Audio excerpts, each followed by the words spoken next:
não sofre o roxinho. É? Uhum. Ela é branca.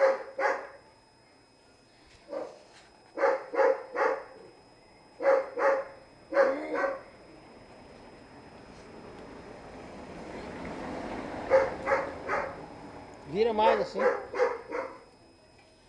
Tem que ter uma pra dar pra ela brincar. É, boa pergunta. Deixa eu olhar. Pera aí, a mãe vai pegar um pra você, tá, mãe? Fica aí.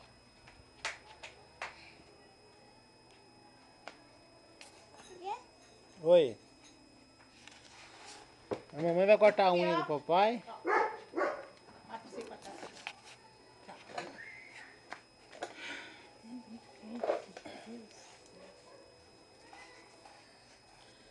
Mamãe é a pedicure. Sem machucar, hein? Você gritar. Ai, já tá doendo. Diacho.